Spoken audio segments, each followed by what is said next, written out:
Hiya, I'm Sonia Roseman, and I'm just about to tell you about how The Ghost of Bluebell Hill came together. That is a film that I made about 5 or 6 years ago.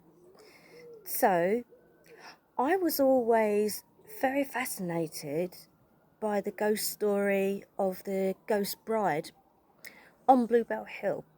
So, in a nutshell, there was an accident on November the 19th, 1965, and there was a lady driving.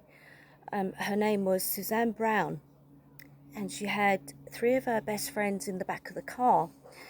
They had been celebrating in Maidstone for a hen party, and they were all best friends. Now, on the way back, they collided on the old A228, which is an old road, and it's still there these days, and it has the Lower Bell pub on it. So it was about 10:30 at night. This is what I've read, and they crashed into a Mark II Escort. Now the the bride actually ended up in hospital. She was in a coma, and she was in a coma for a few weeks, and she was due to get married the very next day, you see. Well, so the girls in the back of the car were killed, apart from one, and she was in a coma, and she was in hospital, so she was due to get married the next day, as I say, and she was going to marry a man called Brian Wetton, and he was Australian. They were going to move to Australia together. These are the things that I've read, which I looked up online, and I also went to Strood Library, and I looked through and through the old books and all the stuff that I could find over there. I did lots of digging, really, to find out about the story. So I wrote the screenplay for Ghost of Bluebell Hill. I never thought I would be able to make it, but I wrote it, and I did that because I was absolutely heartbroken at that time. I lived on Rochester High Street at number 20, and from this horrible heartbreak and this man that was always cheating on me, I needed something to help me out there.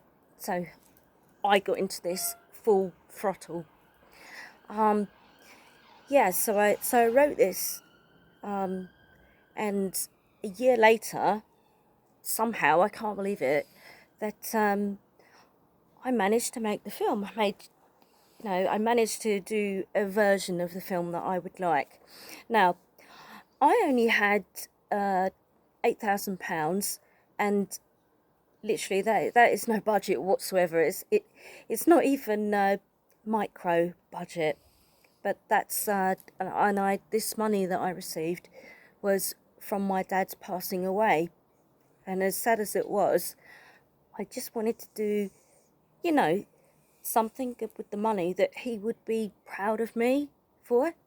So that's what I did. So I filmed Ghost of Bluebell Hill, but there's all sorts of weird things that happened before, like my flat burnt down when I got some printouts from the library where I'd been finding out all of the information. The flat burnt down, and I mean burnt down, literally. It blew, like the back door blew off, the windows blew out, it went through all to the lower flats and that kind of thing. And I'm still not sure today what exactly happened, to be honest. But yeah, it was awful.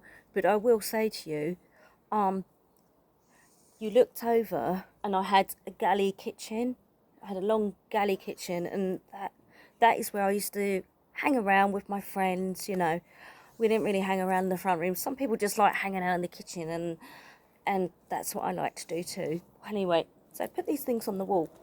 So maybe I shouldn't have done it, but I did it as a talking piece. So there was the front cover of the KM back in 1965, and all of the other stuff that I found that I printed out, I put on the wall as a talking piece. Well, so the flat burnt down. It's also strange, the circumstances. I was getting really funny, bad dreams.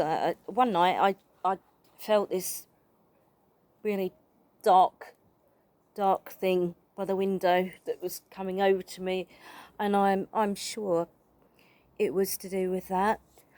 Well, anyway, so the cat.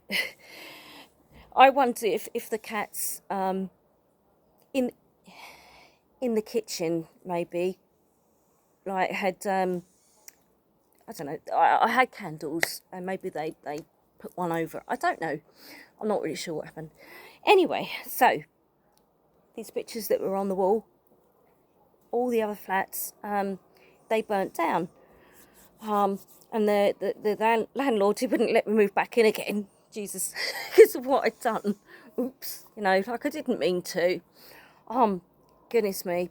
But the next morning, if you can imagine, the whole of the flat was black, and the smoke and all of that. Big hole in the floor in the kitchen. There was a massive hole in the floor, and I had this old washing machine in the corner that somebody had given me, the people from upstairs that moved out, and it didn't work, so it was there for ages in the corner of the kitchen, where it was like about this big, literally.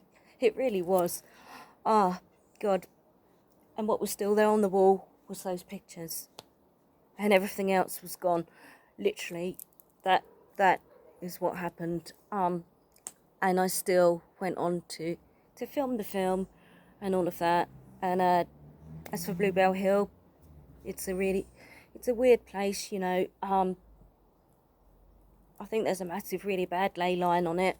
There used to be a hanging tree on it that I found out when I went back through the microfiche in the library in Strood. There's so much that I found out about the weird goings on up there, witchcraft, whatever, what have you. Yeah, so I'd still always, kind of just count my blessings when I go down that hill in a car. So there we are. So that's that. Oh, and when we were filming, we caught this really strange face, like a weird face on camera.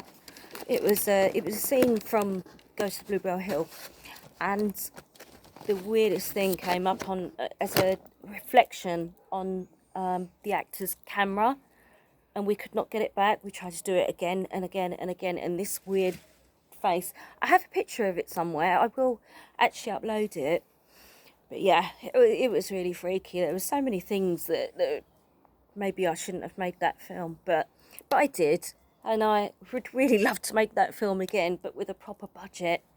That would be nice. But anyway, yeah. So that's my ghost story, and a little something else. There's always something that follows me wherever I go, from whatever flat that I move into. It always slams the doors, opens the doors, and I don't know, it's just really weird. Throws things off of a shelf, and there's no windows open, so it couldn't be, the wind. So, yeah, so there's that. All right, thanks for watching. Please give me a comment, that would be cool. Have you ever had to, have you ever been scared in your house, the way you live, or any ghostly hauntings or paranormal stuff? I'm so into this. So this is the thing that fascinated me to start with. Yeah, so if you comment, give me a follow, that would be lovely. And I'll see you next time. Thanks. Was that all right? Yeah. Okay. Cheers. Thank you. Mwah.